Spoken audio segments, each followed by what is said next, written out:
please remember to silence your cell phones.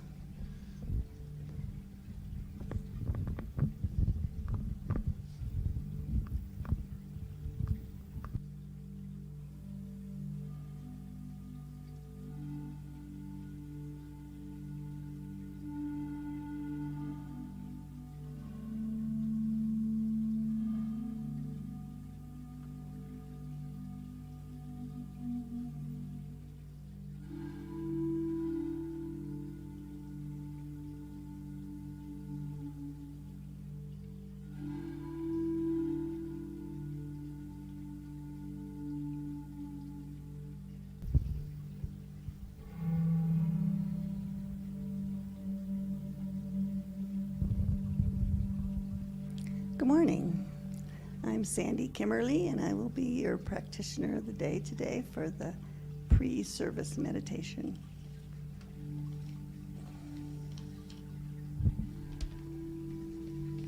Some of this reading comes from the Science of Mind magazine, and some is mine.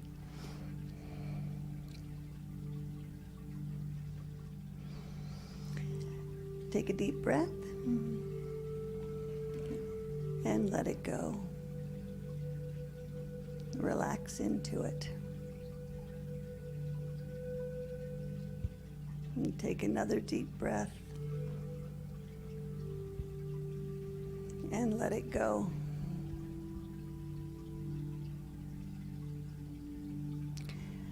We see God face to face every hour and know the savor of nature.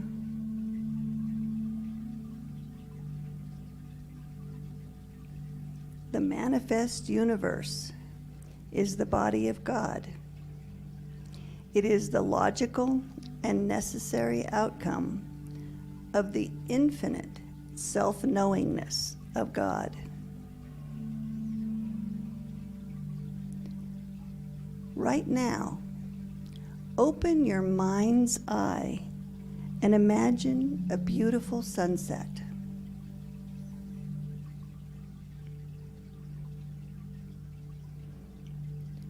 Remember a favorite meal.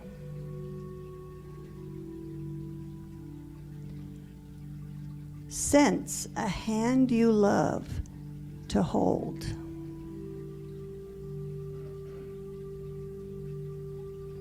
Hear a beloved piece of music. Recall laughter.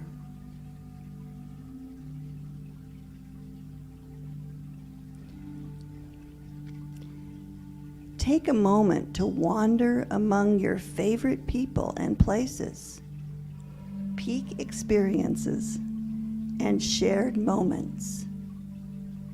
Challenges you've overcome, and heartbreak survived.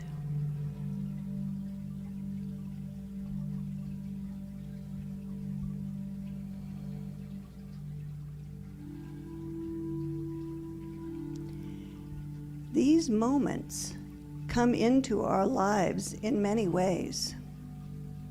Focusing on these moments enrich our lives. Stop and breathe in these moments.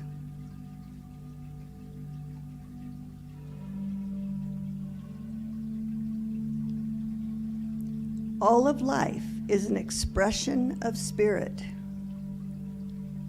These moments are where love becomes actualized. It needs you, me, and the whole universe to become all it can be.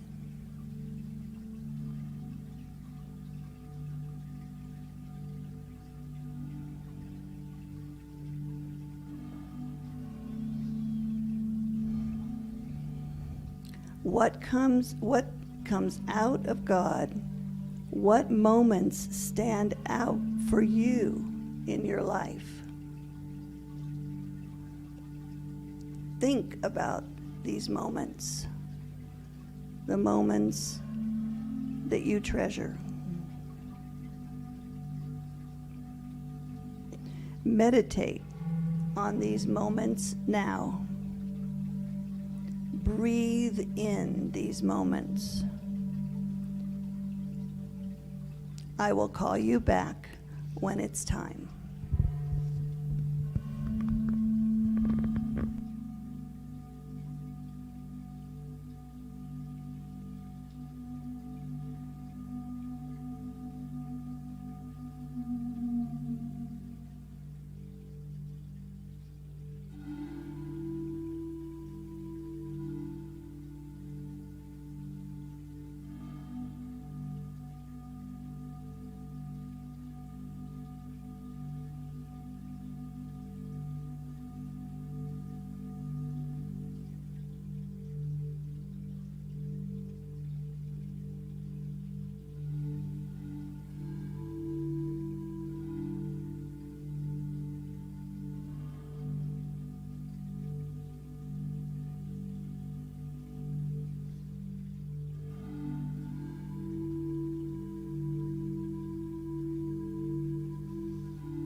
wiggle your fingers and toes a little bit.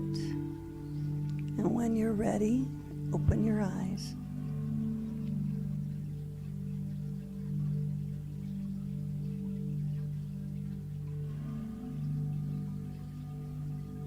One of the memories that I had was holding my daughter's hand, walking her up to school when she was 7. And she said, "Mom, when we get to school, I can't hold your hand because big girls don't do that." I wish you many, many moments of joy. Namaste.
recognize you.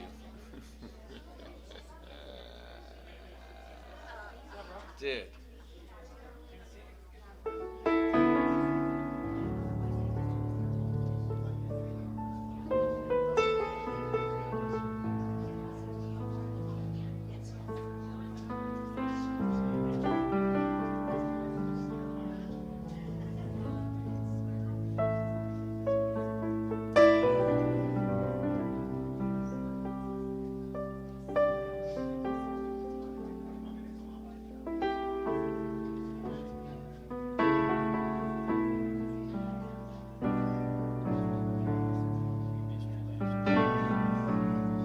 I missed being here last week.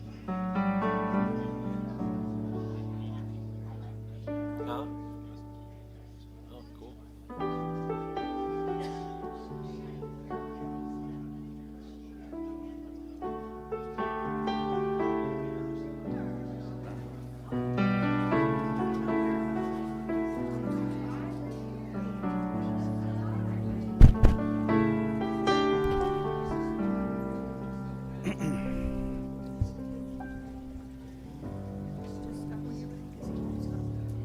Okay.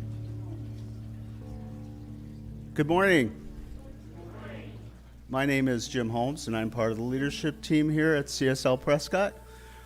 Just a few quick announcements. I've had a number of people come up to me and ask about our Thursday Thanksgiving Day celebration in-house here. It's at 1 o'clock. And I've had a number of people ask me what to bring. Well, we're doing all the food because we're still within COVID. All the food is coming out of the kitchen prepared for safety reasons. But if you want to bring something, bring some canned goods or peanut butter, something for the food drive. And we can all be thankful for helping others.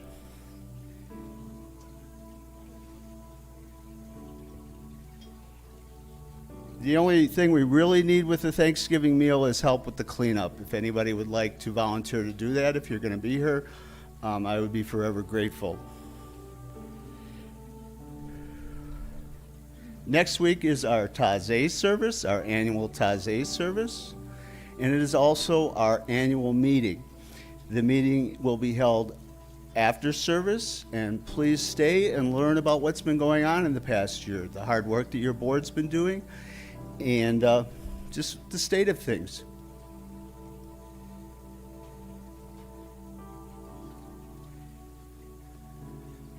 The next thing on the list is Blue Christmas. That is December 8th. Join us at 6 o'clock. Then we have a solstice with John Haas will be there on the 21st. He will be doing some special meditations and such, talking about the solstice. And finally, we have numerous volunteers right now, numerous volunteer opportunities available. So I know since I've been here, I really enjoy giving with what skills I have existing and learning new skills. So if you're feeling drawn to anything from the bookstore to hospitality, we need a Sunday service coordinator, which is a pretty detailed job.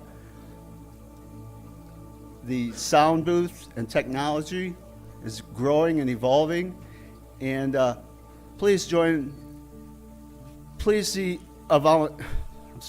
see a board member, or if you know who is in charge of that circle, we'll be able to guide you in the right direction so you can be a volunteer. Thank you.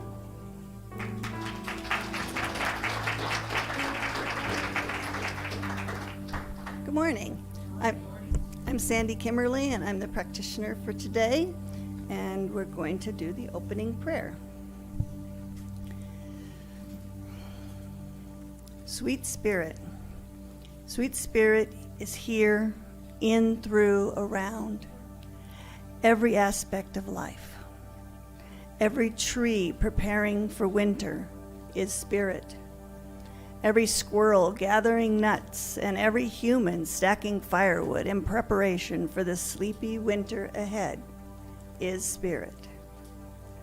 Spirit is in every one of us, supporting us, loving us. As Spirit is here, I know the service is perfect, sweet, and whole. I know every one of us is supported and loved, and so it is.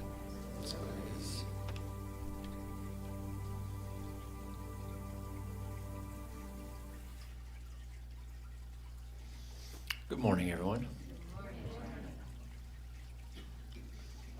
It's funny how you can listen to a song or play a song for years and years, and then all of a sudden it's like you hear it for the first time again, and there's words that mean something that didn't mean them before. And this one is one of those that I had the privilege of hanging out with the practitioners this weekend, where we decided we were going to make friends with worry. Instead of that, like, oh, here comes worry, I better run away. So we're like, hey, worry, long time no see. Come on in, hang out. We're buds. So that prompted me to do this one today. And of course, we always do this one for our brother Albin. So sing this one so Albin can hear you from where he is.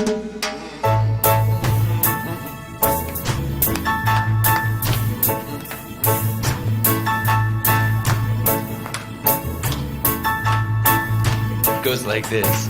I don't worry about a thing, 'cause every little thing is alright. Wow, y'all sound so good. Now I said don't worry about a thing, no, 'cause every little thing is alright. Well, I rise up this morning, I smile at the rising sun, and 3 little birds beside my doorstep, and they're singing sweet songs of melodies pure and true, singing, this is my message to you. Here we go. I said I don't worry about a thing, 'cause every little thing is alright. So don't worry about a thing, 'cause every little thing is alright. Well, I rise up this morning and I smile at the rising sun. There's 3 little birds beside my doorstep, singing sweet songs of melodies pure and true, singing, this is my message to you. Well, I don't worry about a thing, no, 'cause every little thing is alright. I don't worry about a thing, well, 'cause every little thing is alright. No, no, I don't worry about a thing, 'cause every little thing is alright. I said I don't worry about a thing. Say why? 'Cause every little thing is alright. Hi, worry.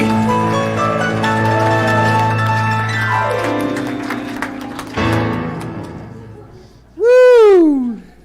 Thank you, Jackson. Good morning, everyone. I am so thrilled to be with you all today as I came via Las Vegas, Phoenix, and I collected this beautiful gift that is going to be presented for you today to unwrap with magnificence and deliciousness. That's what I like to call it. It's delicious.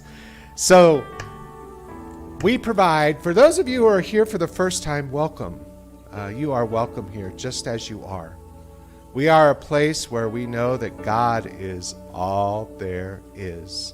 And let me tell you something, going deeper with that, God is all there is the deliciousness and the unveiling of truth for each one of us. And so just as you are here right now, you are perfect, whole, and complete, and you are welcome here.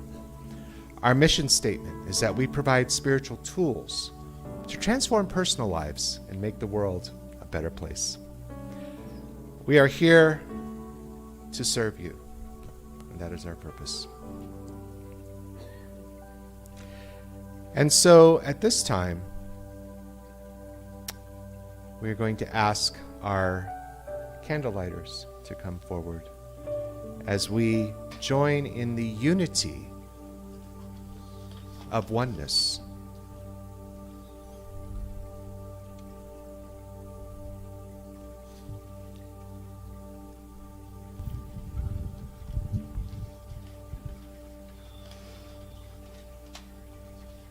The Center for Spiritual Living honors all faith traditions.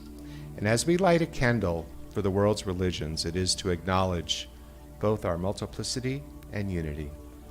We light a candle for Christianity based on the teachings of Jesus the Christ, who taught the path of love, forgiveness, and healing by the presence within. For Islam, for the practice of submitting to the will of God as revealed to his prophets. Peace be unto them who taught that there is one God, creator of the heaven and the earth. For Judaism, a community of shared laws, traditions, and family ties, which began with the covenant between Abraham and God. For Buddhism, the middle path that ends suffering and awakens mindfulness and compassion. For Hinduism, the path of knowledge, action, and devotion. For Native American traditions and those who walk the good red road, including the people of the sun, better known as the Yavapai. For Baha'i, the path of unity and peace. For the goddess traditions, embracing the divine feminine as maiden, mother, and crone. And for the science of mind, which is the philosophy of life that teaches there is a power for good in the universe, and we can use it.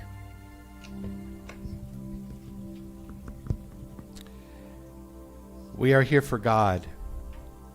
Our purpose is to express the nature of God as love, abundance, and joy in everything we do. The good we seek for ourselves is what we desire for all people everywhere. And so it is.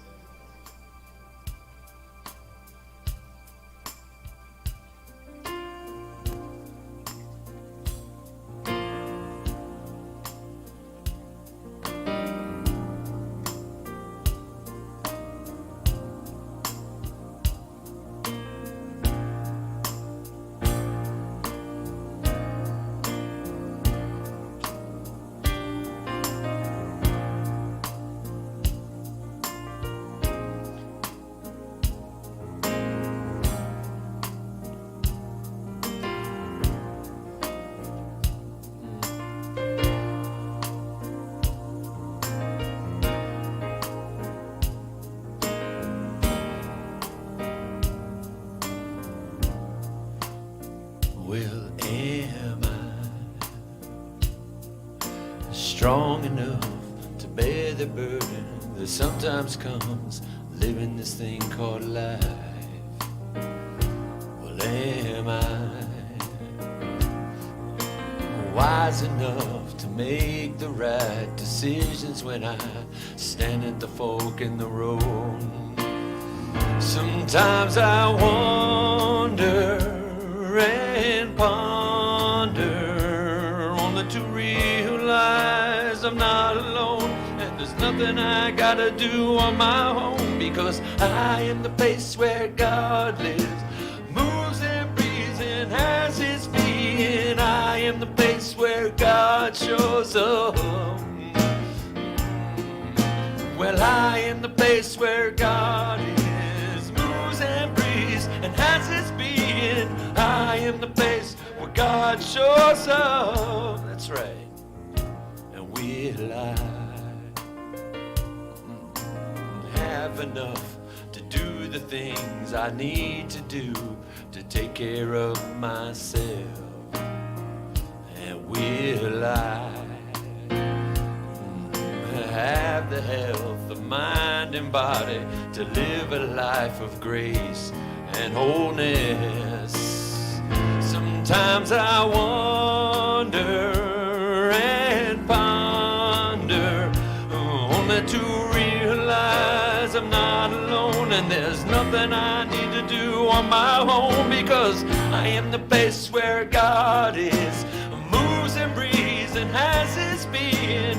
I am the place where God shows up. Well, I am the place where God is, moves and breathes and has his being. I am the place where God shows up. I'm going to say that again. Well, I am the place where God is, moves and breathes and has his being. I am the place where God shows up. Well, I am the place where God is, moves and breathes and has his being. I am the place where God shows up. You are the place. I am the place. We are the place. We are the place where God shows up. You are the place. I am the place. And we are the place where God shows up. We'll say it once more. I am the place where God is, moves and breathes and has its being. I am the place where God shows up. Well, I am the place where God is, moves and breathes and has its being.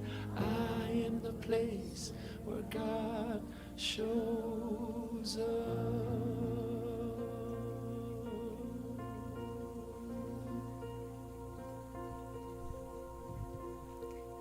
You are the place where God shows up.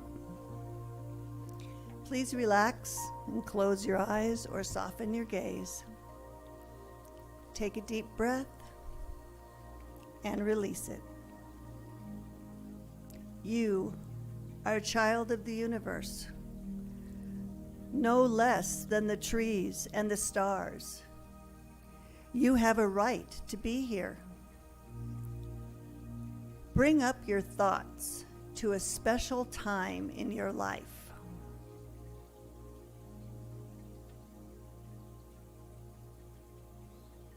A time you felt truly alive. Maybe it was a walk in a beautiful place. Maybe it was holding a baby or a hot cup of tea by a fire.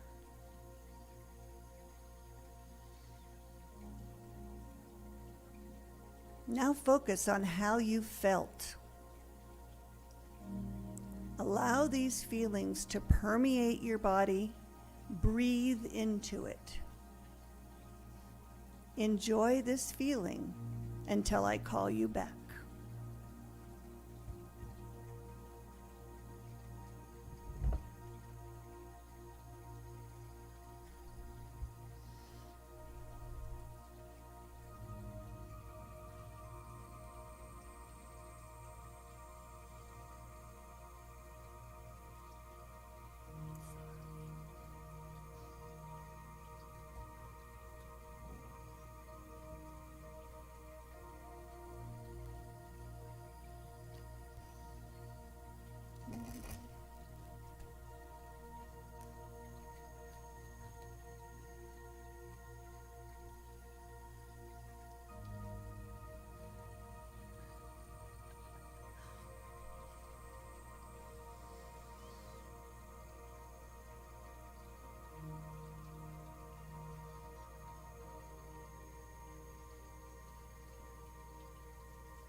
When you are ready, please open your eyes.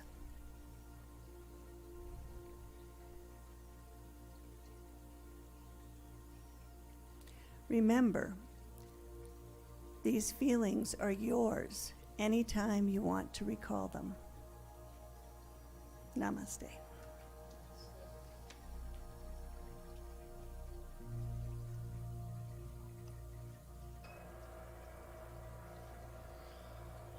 And of course, one of the places where God shows up is in music. And we have a vessel of that music today here playing music for us. That's Terry Furlong.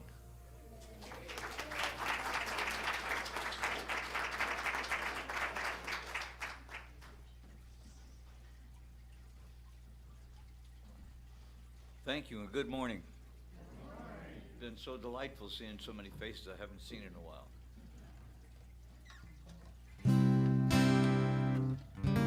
I even tuned up to make sure it would work right today.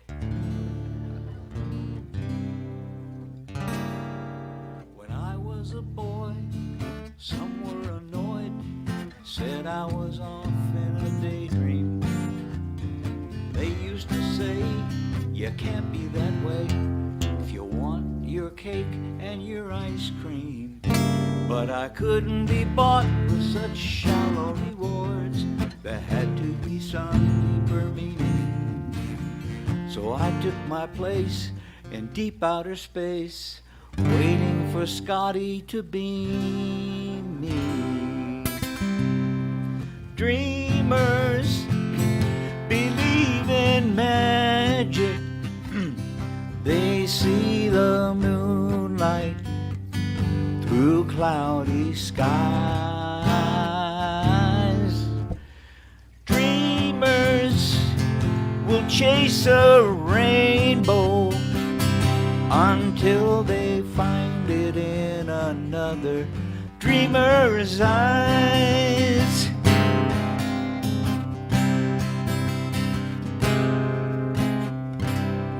Been using my mind for a long time this time. Feels kinda moved and removed. Somewhere between the real and the dream. Spaced out, tuned in, all consumed. Then reality calls and up go the walls. And feels like when a great movie's ending. So I gotta go, 'cause everyone knows dreams won't come true if nobody dreams them. Dreamers believe in magic. They see the moonlight through cloudy skies. Dreamers chase a rainbow until they find it in another dreamer's eye.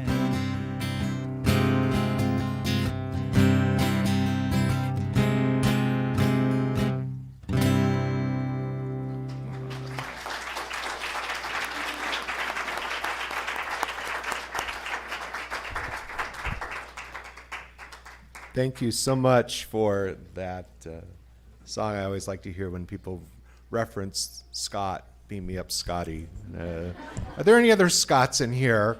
Yeah, okay, so thank you. That was beautiful. Makes you go into a happy space. So hello, and so good to be with you all this morning. We as a practitioner core underwent a deepening in regards to how we show up for you and how we show up for our center. And we uncovered some wonderful gifts, some pearls, a lot of light to shine upon you so that we can shine upon the world. Because we truly are the beacon of light. We are the Centers for Spiritual Living Prescott. And there is nothing quite like us, if you really think about it. You know, we travel out here and we're in the middle of nowhere, really. But yet, we're everywhere. And so if we can transition that and transcend that thought, it's like, what a unique space and a unique place. And for each one of us to show up authentically as a unique space. And so as we will move into a new consciousness, we're going to be sharing those pearls of wisdom with all of you and to serve our purpose, which is to teach and to pray and to know the truth of your being, always. So we are excited and rejuvenated, and the center has gone through some changes. And you know what? I see great things for this center because I see each one of you here engaged. Because without you, there is no center. And so you're important here. You're valued here. And what you can contribute is your light. And speaking of light, I am so blessed to talk a little bit about a light. You know, I first heard of our guest speaker today, David Alt, in a distant conversation. Originally, I came from the Centers for Spiritual Living in Las Vegas, and someone had spoken about David as a great teacher, and that he was a reverend in Atlanta. And I started doing a little investigation. You know, whenever you hear a word or you hear about somebody, you know, it kind of passes, and then I go a little deeper. And so I found out a little bit more about David. And so what do? I friend him on Facebook, you know. I want to know more about David. And so, shocker, he accepted my friend request. And then I started finding out more about David. And, you know, I've had the pleasure of being with him since Friday. And I'll be with him until tomorrow. And there are pearls of wisdom that he brings forth to explore and to examine. And I wrote up a little bio about him that I really want to share. I have too many electronic devices. So David Alt is a practitioner. He's a reverend. He's an author. He's a teacher. He's a thought transformer. He's a global advocate for education for impoverished areas in our world. In Atlanta, he served as a dean to a council of multi-generational, multi-faith leaders who assisted in dissolving systemic issues of unworthiness, bias, and racism, and builds new mental equivalents of equality. I think the wonderful thing that I learned about David this weekend is his passion. And he is living his passion and founded Kaleidoscope Child Foundation, whose mission is to advance vulnerable children and communities worldwide with sustainable education. How blessed are we? Beginning more than 16 years ago, he started this foundation. And he operates in Cambodia, in India, and in Guatemala. And that is his passion now, is to serve in greater ways. He's author of his book that I'm bringing out called The Grass is Greener Right Here. And these books will be available for sale because he is a teacher. And so if you want to go deeper, I highly recommend getting this book because I can't wait to read it. So, without further ado, I bring to our center the magnificent, beautiful being of light, David Alt.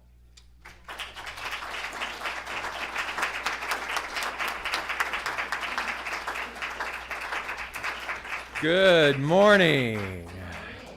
I have been with your practitioners all weekend, and I want to see if they're brave enough to stand up and show their battle scars from the retreat. So I want you to give these people a hand.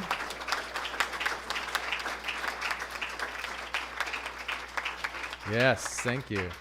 I'm in deep admiration for their commitment to sit in proxy for you. So the work that they were doing as practitioners was not just for themselves to go deeper, but it was to be a presence and to be a solid lighthouse for this community as well. And I'm here to testify that each and every one of them went deep, and it was a beautiful thing to witness and to be a part of. And I can't help but wait to see the fruits that are bared from that particular retreat. So, and I get to stay here this Sunday and be with you. So thank you so much. I have a little catchphrase that's sort of been my brand logo now for, gosh, probably 15 years. And it's solution already exists. And what that means to me is it's a part of our teaching that sometimes we don't really sit and contemplate. And it's the idea that you and I create nothing. I know. Hold on, take a breath. Because everything is already created. And when we think about the cosmology, when we think about the quantum field of the all, what we are privileged and honored and prodded to do is to access that from that field. Meaning that we're not discovering anything, we are uncovering that which already is, including the remembrance and the connection of ourself as a divine being. And so it's a process depending upon where we are in our path of self-awareness. But I find it comforting, actually, to think that solution already exists. So I don't know about you, but when I forget and I go into this kind of anxiousness and this ideology that thinks that I have to figure it out, and then I get into my small-mindedness, I can pause and I can breathe and I can go, solution already exists. And then, as Ralph Waldo Emerson says, I get my bloated nothingness out of the way. And sure enough, every single time I adhere to that, there is the solution waiting patiently for me to just calm down and to welcome it. And so there are many things that I want to speak to you around this idea of solution already existing. And I am here to tell you there are things that you already know. But I believe that there's only two things that are ever going on: remembering and forgetting. And sometimes we just forget more than we remember. And I had this feeling as I was standing in your lobby today, because people are coming up to me and go, do you remember me from 1863? Do you remember me from 1912? So many different churches, because I've been doing this for a long time. And in fact, on the front row is David and Rosie, who I'm told I almost married 11 years ago or something like that in New York City. But I had a commitment overseas, and they got married anyway. And I'm responsible for their marriage, and now I'm responsible for the children that are sitting on the front row. Sue came up to me and she reminded me that she had been in a class of mine when I started a center in Mobile, Alabama. Someone else came to me and said, do you remember Firelight in San Jose? And all of a sudden, I had the temptation to feel old. But I decided that I would feel seasoned instead. And so I stand before you as a well-seasoned person, doing my best to embody this principle that we call the science of mind, this metaphysical teaching that tells us that solution already exists. And so I'm going to ask you to do something crazy this morning. Are you ready? I want you to take your hands. Usually I do this with like church bulletins, but we're not, most of us are not operating from that way anymore. So I want you to take your hands and I want you to put them in front of your face, like literally block your vision, okay? And no cheating. I want it to be completely dark. All right, so what does this represent? This is your anxiousness. This is your worry. This is about what's going to happen at the end of the month. This is about the medical diagnosis. This is about the trauma and the drama that is happening within the family dynamic. This is about the concern and the worry about your dear friend or your spouse. This is about your anxiousness over a diagnosis. So many things. And I want you to get really, really used to looking and seeing that thing that's in front of you. And with your hands still up, I want you to finish this quote. I can't see the forest for the... And so what is in front of you is the tree. And it is the tree of whatever personal problem that you are focused on. And with your hands still up, I want you to answer a question for me. Do you know that there is something beyond your hands? Why? Why do you know this? Because you've had an experience of it. You know that when you put your hands down, that you're going to see a stage and you're going to see lights. And so that's because you have an awareness of something beyond the impediment of your hands. So you can take them down now. And so what I have come to appreciate about the idea that I can't see the forest for the trees is that every time I'm a tree person, I'm forgetting that solution already exists. And so being a tree person simply means that there is a higher level of forgetfulness or unconsciousness that is leading the way in which we're navigating our lives. And here's how clever we are. Because we can be tree people for a great amount of time, then we attract other tree people. And what we talk about is everything associated with this. Even though we have glimpses and even rememberings of something beyond what I would call the forest, the infinite nature of all reality. And we get really clever with our identity about our trees. Have you noticed that if one of the trees is about a diagnosis, then all we do is we talk about our tree, and then we have other friends who have the same tree, and then we go to lunch and we talk about our tree.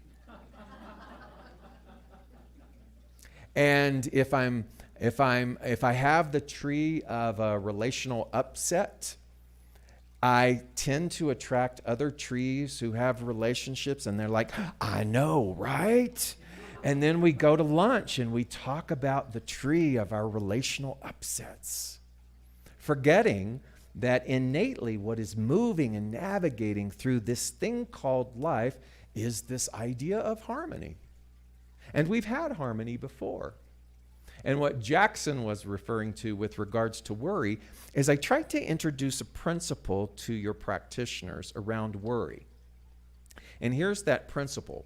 So our founder, Ernest Holmes, says this: we live in a universe that is a perfect patterning. I take that seriously. As a teacher of this philosophy, and 3 decades going on, well seasoned, I continue to renew my vow of bringing integrity to the principle that God is all that there is. I want to know what it is within me that forgets. I want to know what is within me that when I go all the way back to ministerial school, someone said that principle never wavers, not even for a special occasion. And I have so many special occasion trees that I prune and tend and fertilize. And I go, well, yeah, but I have this tree. This is a special occasion. And when I think about this idea that principle never wavers, not even for a special occasion, I'm less punitive about that. In other words, I'm less self-condemning, saying, going, you're just not getting it, David. And I switch that to being an invitation to going deeper. Show me what that means. Even when I'm this, show me what it means that God is all that there is. Because I don't want to just pray it. I don't want to just recite it from a book. I want to live it.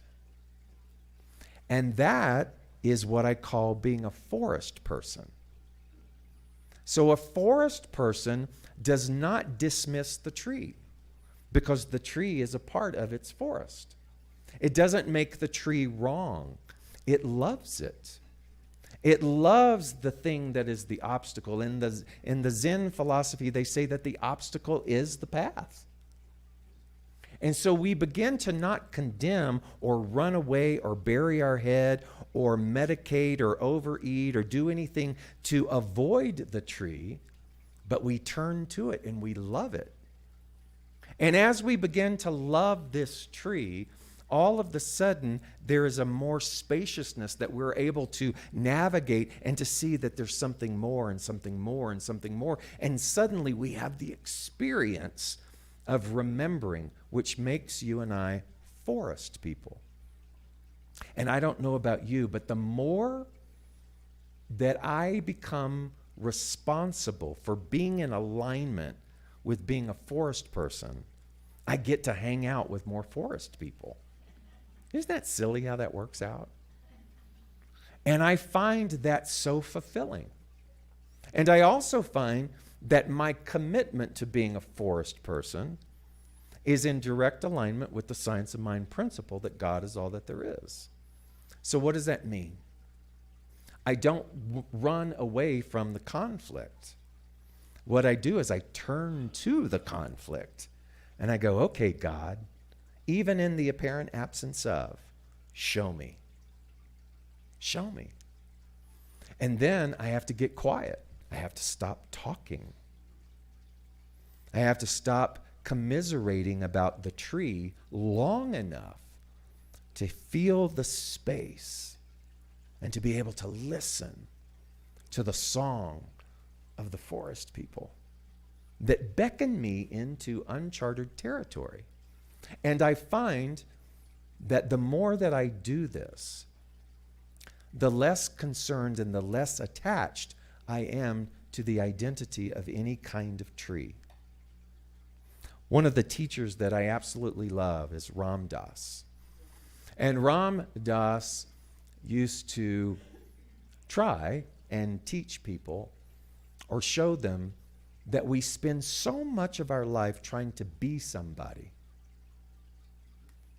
The being somebody is very much like trying to own our tree. And he said, as we spiritually mature, we start to realize that the real resilience, the real evolution, the bigger expansion of self-awareness is realizing that we're nobody. Because there is no us and them. And that all this energy and time that we have spent trying to cultivate to be somebody, this identity, is really only a micro movement on the path.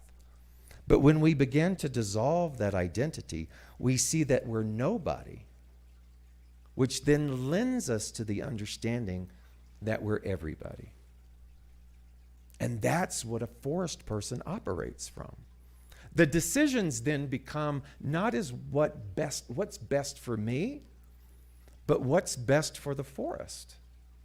And have you ever made those types of decisions before? You know, in some of the Native American traditions, they think about such things and they say, before we make this decision, how will it affect 7 generations from now?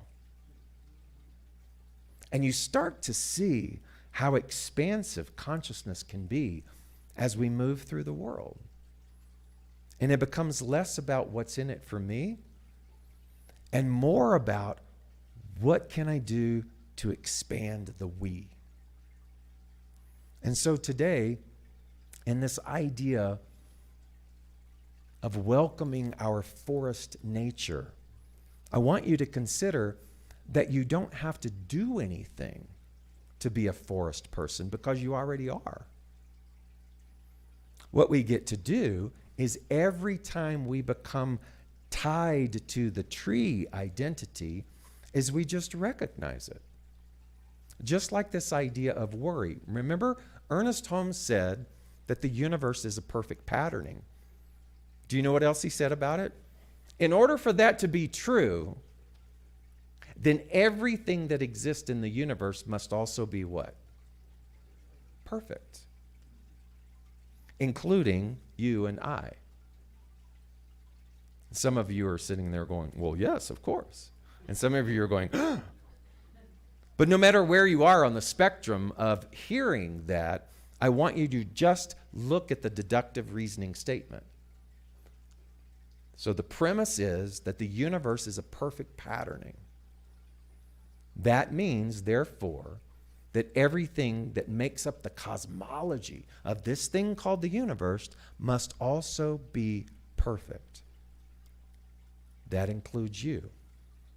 So when we say things like God is everything, in and through all, in me, as me, through me, that's what that's referring to. But it won't mean anything unless you agree to go on the adventure of allowing your forest nature to come through. So that means things like, don't let a cloud be your permanent sky.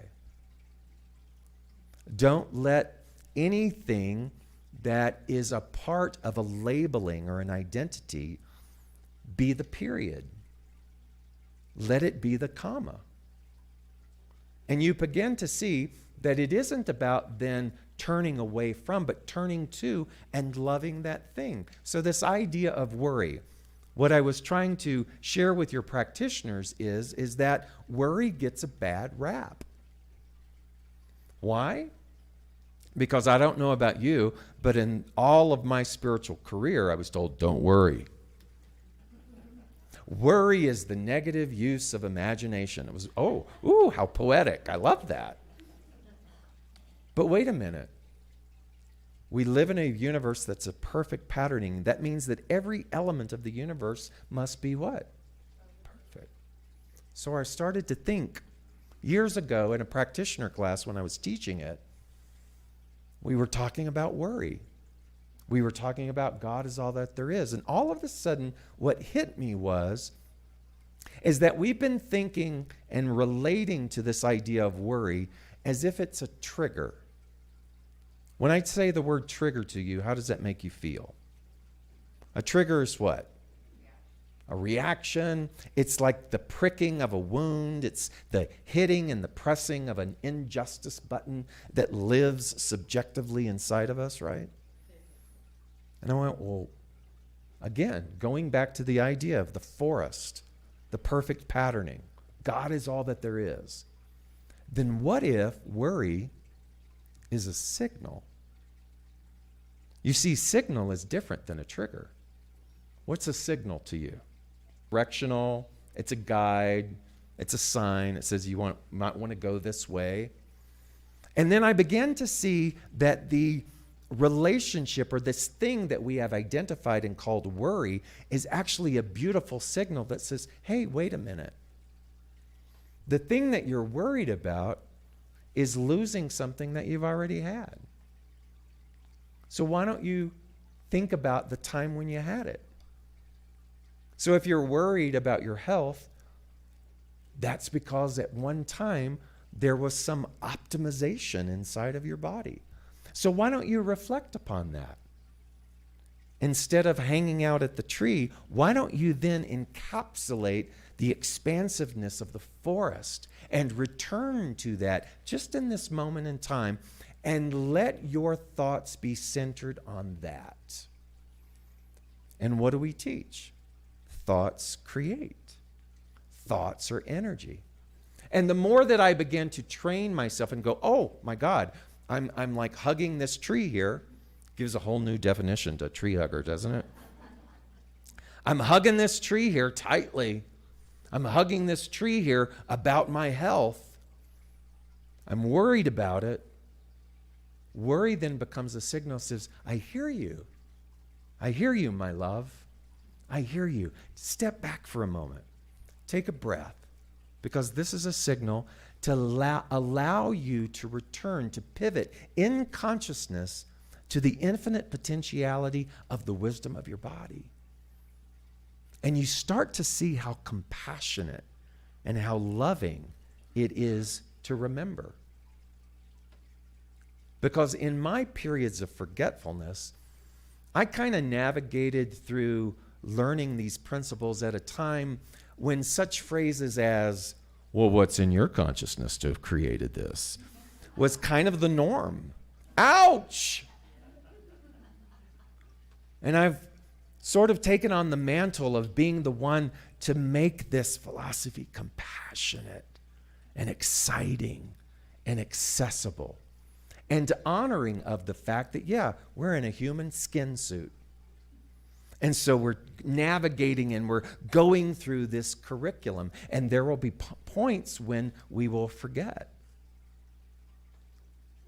But when we can notice the forgetfulness and go, I just forgot for a moment. When we begin to then take responsibility for that individually, it cannot help but permeate and affect the collective. That's where it gets exciting. Because you are no longer waiting for someone else to be your forest person. You are remembering that you are that. You are the one that you have been waiting for. And when you can get excited about that, when you realize that age has nothing to do with that, when you realize that your economic history has nothing to do with that, when you realize the state of your physical body has nothing to do with that, because consciousness is unlimited. God is consciousness. And you and I are enveloped in the infinite forest nature of consciousness. And so it's my mission to walk around going, solution already exists. You got this. Hey, forest person. It doesn't mean that we don't listen to the trees that come up for us, but we get really good at not identifying each other as the tree. Can you see the difference? Can you see how you can honor the humanity of someone and at the same time know for them their divinity? That's what a practitioner is. If you all get that, I'll give you your practitioner license. Don't tell anybody I said that. It just means that you practice this one thing. How does it feel when you hear that God is all that there is? And you go, I don't get it, because I look out at this world and I see so much suffering. And you're right. On this single plane of existence, that is a ludicrous statement.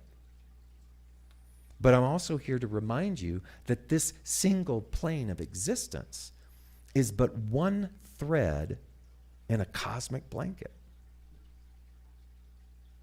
Scott told you a little bit about Kaleidoscope Child Foundation.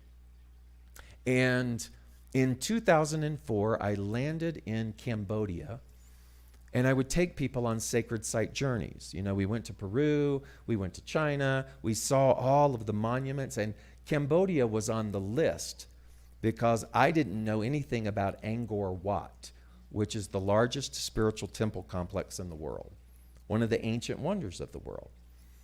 And I was given the opportunity to lead a trip to Cambodia, and I said, sure, why not? We went to Thailand first, and then when we landed in Cambodia, something happened. You ever been somewhere and you go, gosh, this feels familiar?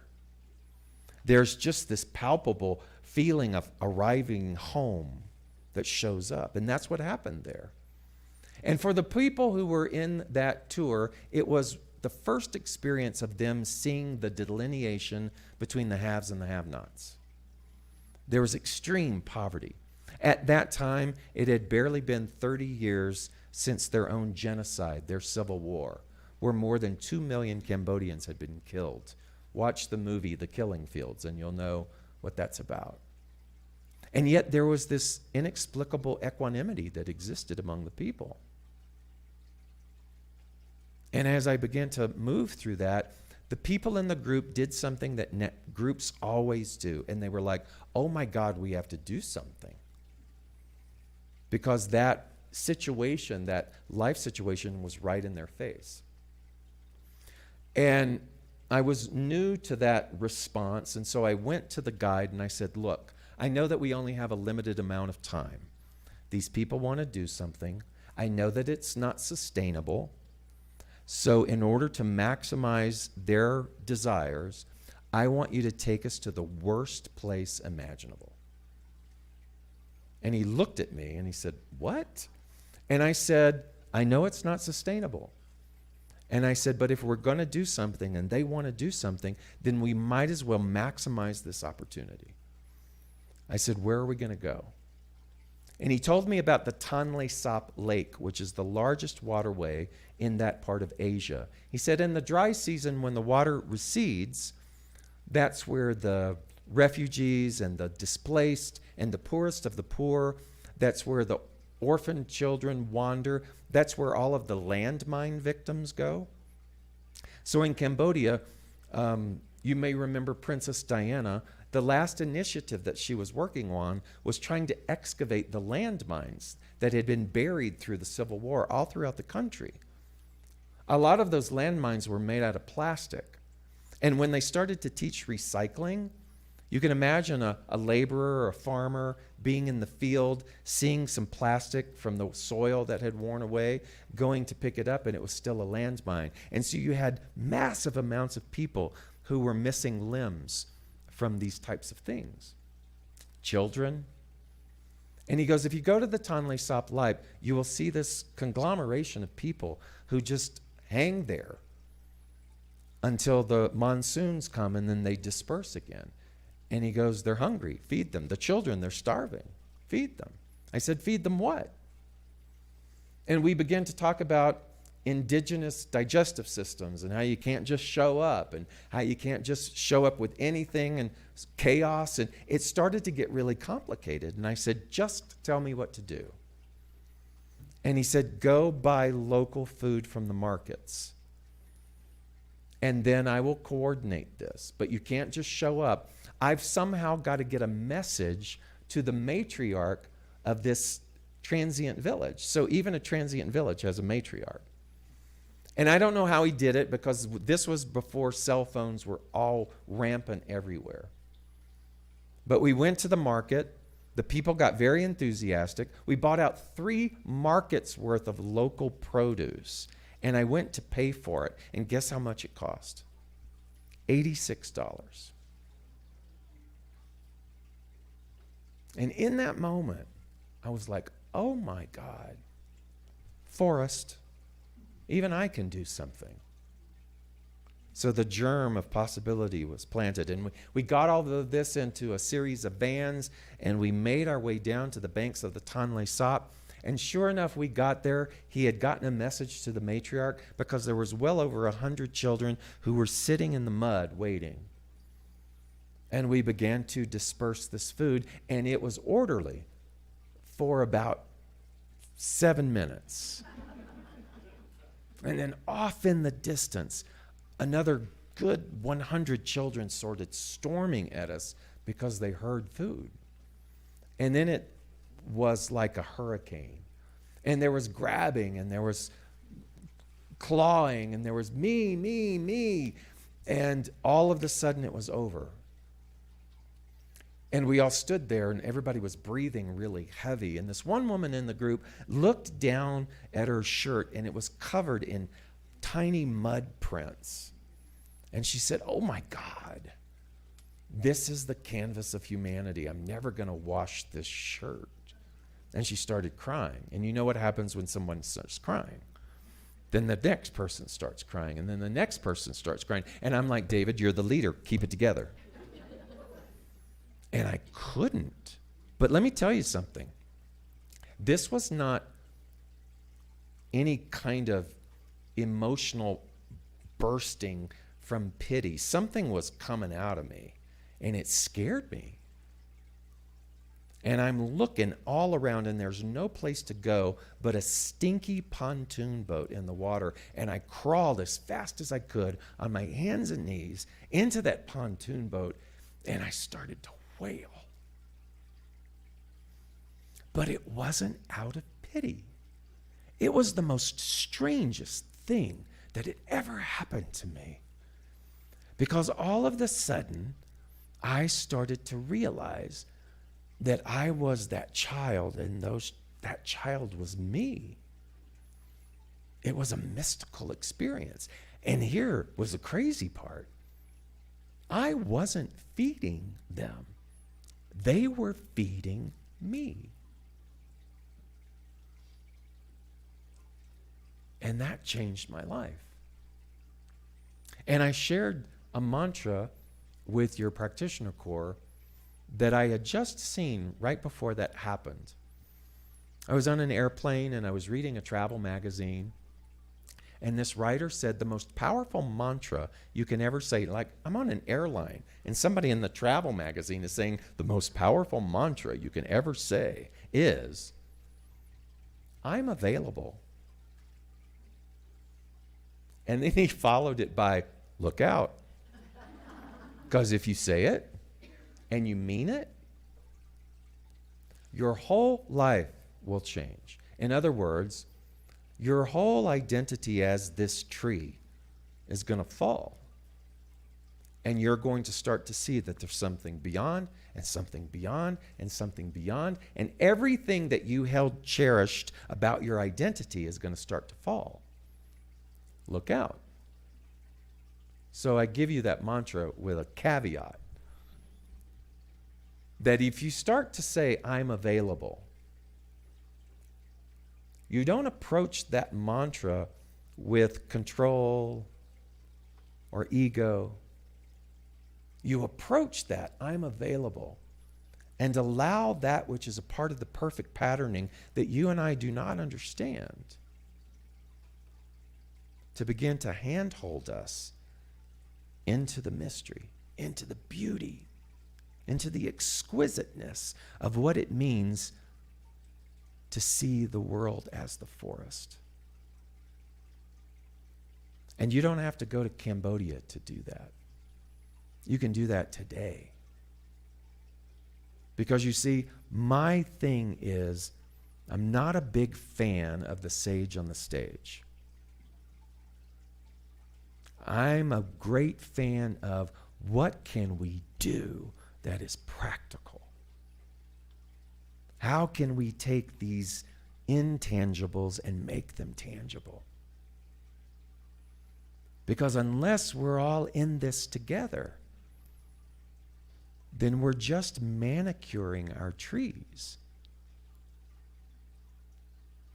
And so today, after 17 years of I'm available, we have 2 campuses in Cambodia. We have 2 schools in India now. We help lift girls out of slave labor practices in Guatemala. And in spite of COVID, my little old foundation was able to keep paying our teachers. And when the schools were closed, we made sure that their families in those villages and in those slums were fed. I can't tell you how that happens. We're solely donor-based. I don't have some big organization sponsoring us. But I have a beautiful board of people who understand the way that I operate. They understand that my number one commitment is to be a forest person. And if they're going to come play, they must be forest people too. And somehow it works. And so I leave you with that this morning. It's like a ride, isn't it? An amusement park. Enter this ride if you dare. I'm available. I'm available. And so it is.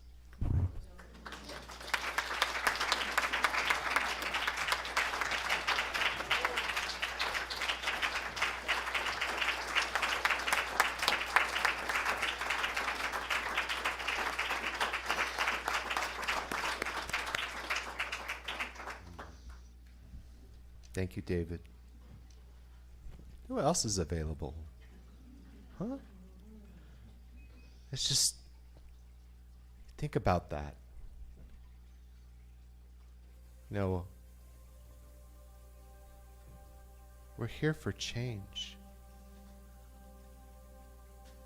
And change can only happen with belief. And imagine a world that works for everyone, which is our theme, global vision.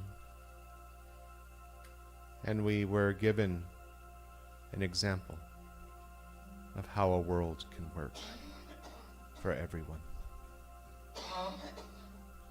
And so I invite you to go within.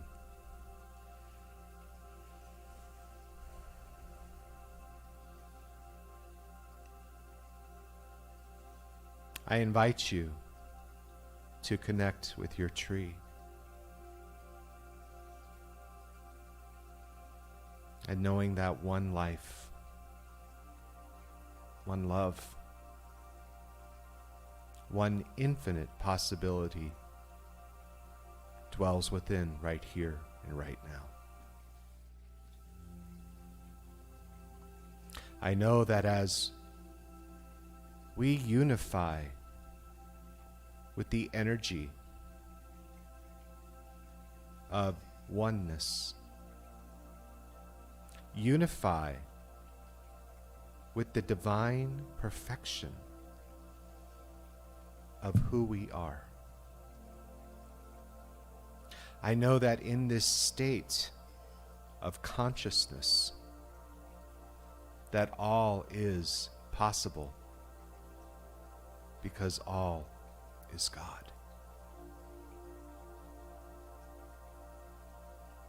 And so as we move forward today with the awareness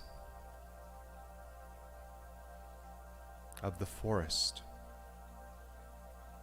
the awareness of divine direction, let us say, yes, God. Yes, God. Yes, God. I am available. I am available. Feel that energy in your body. I am available. And so I give great thanks. I give great gratitude for the awareness of my availability, knowing that all is possible in the mind of God. And so I release the words and the energy and the intention of it into the law of right nowness. Right nowness. Because it is happening right here and right now. And let us lock it in and seal it with, and so it is.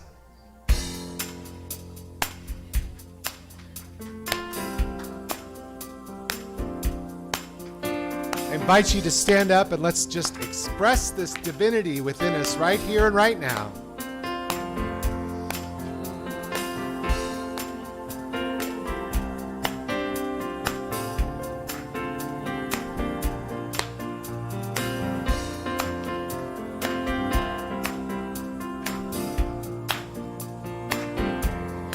Will we let the love wash over us? We let it be.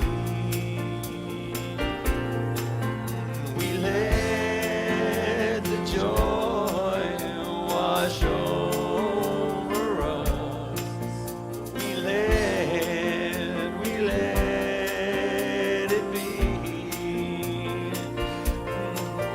We let the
just let that truth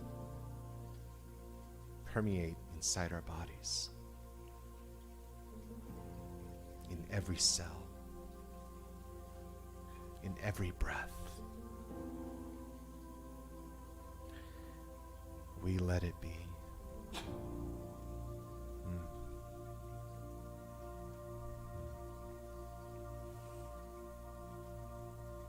Thank you, Jackson. And so here at the Centers for Spiritual Living, we do a practice.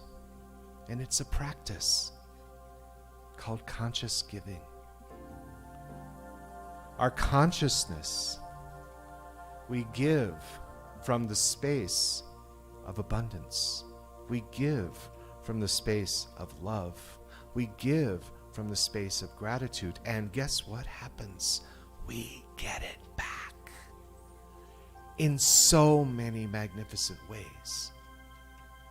And so this center, this beacon of light that each one of you shine individually and collectively, is dependent upon you giving of your light. And so we know that abundance is energy, and so we know that donations and money is energy. And so this center can only exist with you. And as we exist, we get to bring bigger beacons of light into our center, like David. So take your gifts, and we have a box out there in the lobby, and just go within right now. Place your hands over your heart.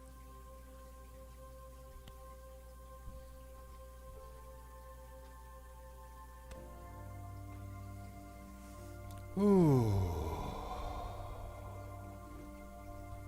Divine love in and through me blesses and multiplies all that I have, all that I give, and all that I receive. Thank you, life. Thank you, life. Thank you. And so, this concludes our service. In the lobby, oops. Oh my goodness, we have children. Yeah. Oh, we got more music. Okay, well, let me just push myself out of the way.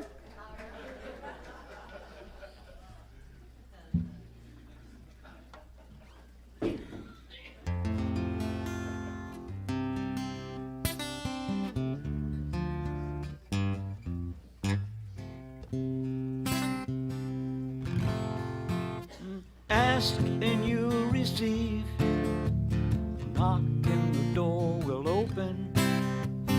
If we just believe, then everything we're hoping for will be. If we just believe.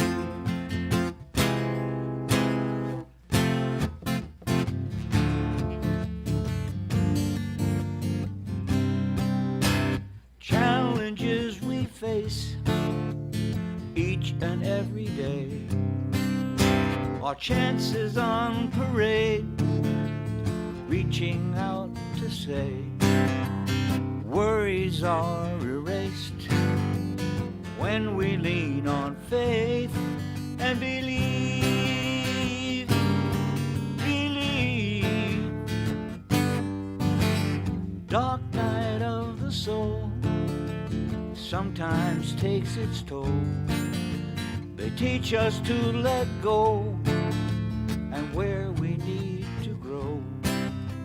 Great things we achieve come when we believe, believe, believe. Ask and you receive. Knock and the door will open.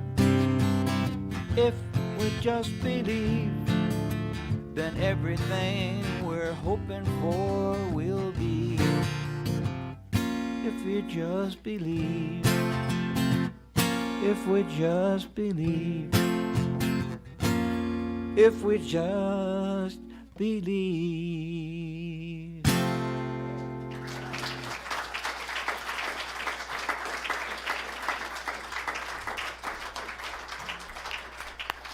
That was worth the wait. I'm so sorry. Thank you. Do we have children? Yes, do we have children today? Are there any new people today? Oh, my goodness. Hello. Hi. Welcome. What's your name? Suzanne, welcome. Where are you visiting us from another place? How awesome is that? Welcome. We're so glad you're here. Wow. That's great. Is there anyone else here who's coming for the second time that have joined us here? I have the vapors, so you have to just excuse me today. I'm a little verklempt, as we used to say. Anyone here for the second time? Okay. All right. What else, Hazel? Am I missing? Oh, hi. Hello. Hi, what's your name? Patty. Are you from here, Patty? No, I'm originally from California, but I just moved here from New York. Yay, welcome. Woohoo. Welcome back. I'm glad something resonated with you to bring you back here into this space. So welcome. Gosh, I love how this community continues to grow and expand. And ooh, so good. Am I missing anything else, Hazel? Any children? Today they are in other perfect places. Which allow Aaron and I to be in this community. Ah, yay. That's so great. So we're just going to do this benediction. That's what we're going to do. We're going to do. So we'll go ahead and stand up. Let's stand. Be like a tree. Let's stand.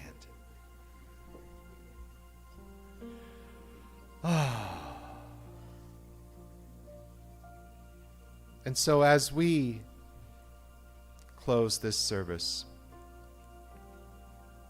let us take the wisdoms, the feelings, and the infinite possibilities with us as we walk out that door and into the world.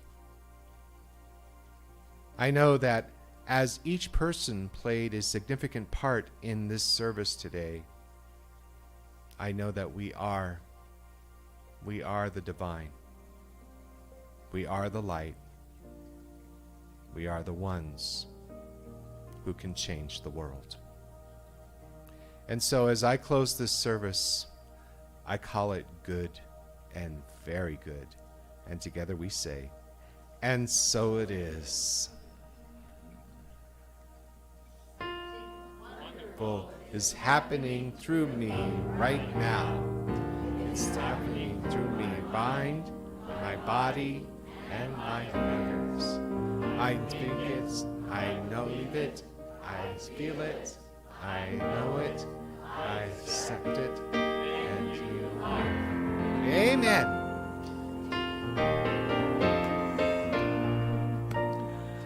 Yes, there is peace on earth, and yes, it begins with me.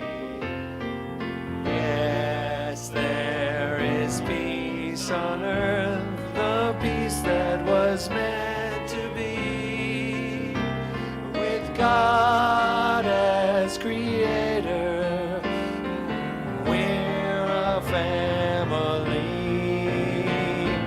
Let us walk with each other in perfect harmony. Yes, peace begins with me, and this is the moment now.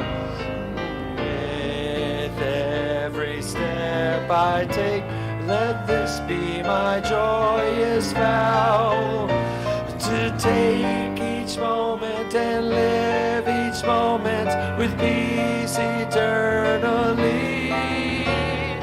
Yes, there is peace on earth, and yes, it begins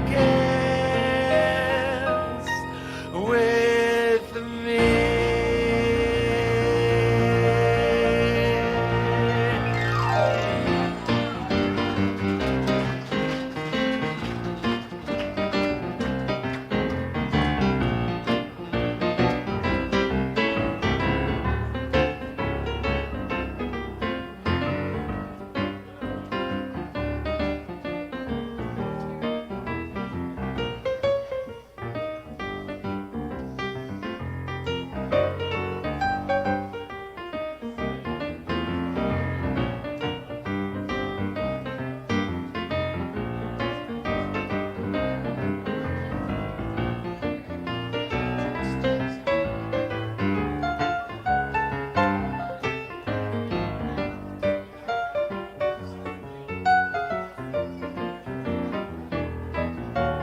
So, just to let you know, David will be out in the lobby with his books. I highly encourage you to purchase one. He'll be out in the lobby. You can visit his books, and he has merchandise out there.